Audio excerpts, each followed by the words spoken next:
Magandang umaga po sa inyo lahat mga busing ko. Mga busing. Andito po pala tayo ngayon mga busing sa building area po. Yan po mga ating mga inahin mga busing. Yan.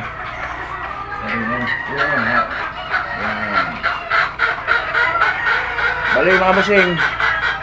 Bali mga busing, meron po tayong sasagutin lang po na katanungan ng ating isang subscriber po. Meron siyang tinatanong sa akin mga busing na paano daw po i-diskarte yung ganito po yung inahin, yung maraming inahin po sa isang broodcock sa ganitong paraan po, sa isang diskarte ng battery cage na gamit po mga busing. Bali yun po yung katanungan ng ating isang subscriber mga busing ko.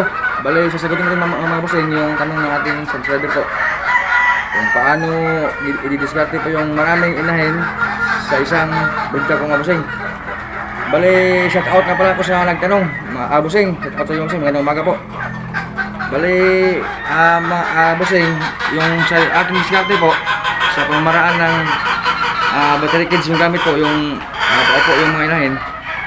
Bali po sa isang broodcock po mga busing, yung gamit ko lang po talaga mga busing, siyam lang po talaga na inahin sa isang broodcock po. Bali yung diskarte ko po mga busing, katulad po nito busing. Yan po ito.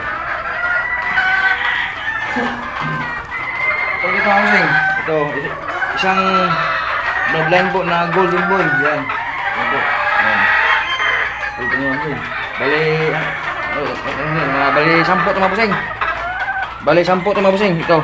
Isa, dalawa, tatlo, apat, lima, anim, ito, 8, yan. 10 golden boy po. Ano po yung mga busing? Bali ito po talaga mga busing. Siyam lang po talaga ito mga busing. Kaso na po meron kami isang inahin pa na golden boy na sayang naman po na kung hindi gamitin.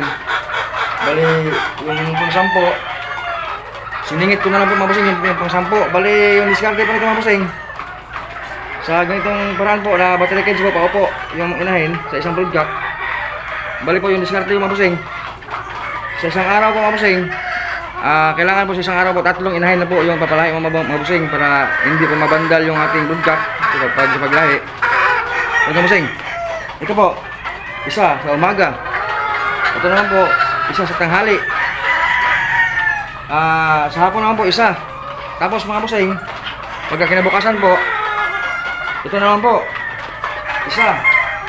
Tapos sa tanghali 2, sa hapon 3. Tapos sunod na araw mga busing, bali itong nauna mga busing mapapahinga. Bali dito naman tayo sa pang siyam. Isa sa umaga, isa sa tanghali, sa hapon. Bali yung mangyari mga busing, gawin mo ito mga busing, itong last po na 4, kasi 10 ito mga busing, 10 golden boy. Bali sa pangatlong araw mga busing, ito po, itong 4 na inahin, gawin mong isang araw, gawin mong 4 itong pang 10 kasi 10 yung gamit mga busing. Pero pag siyam lang yung gagamit ng mga busing, bali alternate po yan. Ngayong araw 3, bukas 3, kinabukasan na naman 3. Bali isang araw yung pahinga mga busing. Bali every other day silang malalahi para yung broodcock po hindi mabandal sa lahi mga busing. Kaya yun po yung diskarte mga busing. Hindi ko na po alam sa ibang mga breeder po, mga nagbe-breed, kung paano yung diskarte na, pero sa akin po ganyan yung diskarte mga busing. Bali sa isang broodcock po, siyam lang po talaga na inahin mga busing na gamit ko. Bali itong golden boy nagiging 10 lang po ito mga busing. Kasi meron po tayong isang golden boy na sayang naman po kung hindi natin gamitin. Kaya yung ginawa ko po sa pang 10, sa pangatlong araw, ginawa kong 4 na bisis yung broodcock na palahi sa isang araw, sa pangatlong araw po. Tapos yung pang-4 na araw mga busing, balik na naman tayo dito sa umpisa. Yan. Yan naman. Umaga isa, tanghali isa, hapon isa. Ganun po mga busing. Kinabukasan, 3 na naman. Ang pangatlong araw, 4 na inahin.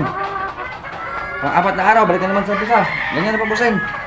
Para po yung ating broodcock po, hindi siya mabandal sa sa kasta, kasi po pag sobrang dami na po yung inahin na busing, mga 12 o 15 yung inahin po sa isang broodcock, bali medyo hirap na po yung broodcock mga busing. Baka yung mangyari po, baka manuyo yung broodcock, Kahit na gaano mo pa yung kahit na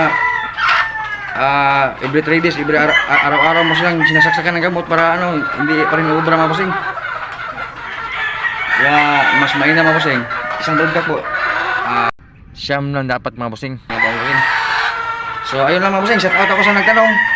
So ayun lang yung mabigay ko sa yung tips mga bossing sa diskarte ko sa battery kids na gamit. So ayun mga bossing, pakain mo tayo sa ating line.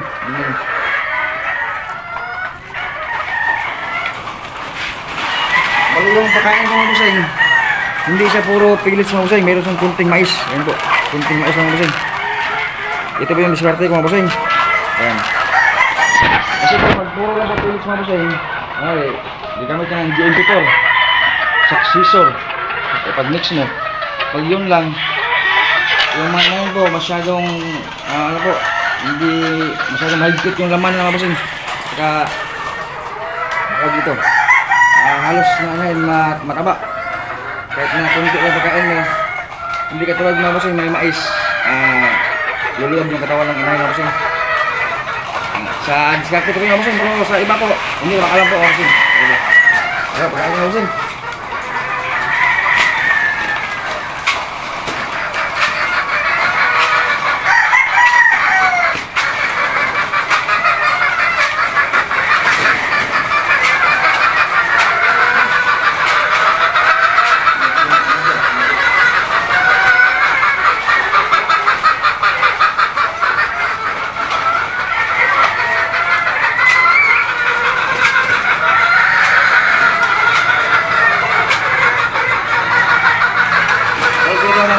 Yan.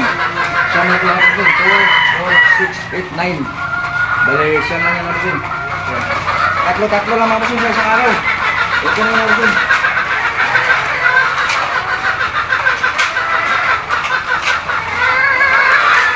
Kasi mahirap po mga bossing na gawin mong 12 o 15 yung inahin sa isang bulgak. Hindi hirap na po yung bulgak mga bossing. Maganda nga po mga bossing kung marami pa kayong bulgak, gawin nyo na lang pong 6 na inahin isang bulgak po para every other day yung pagkakaahit sa mga bossing.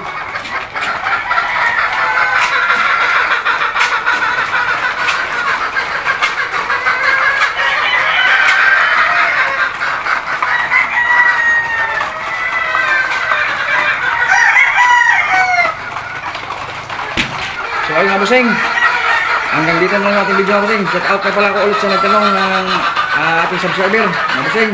Bossing, shout out po sa bossing. Magandang umaga sa'yo. God bless all bossing na lahat mga bossing ko.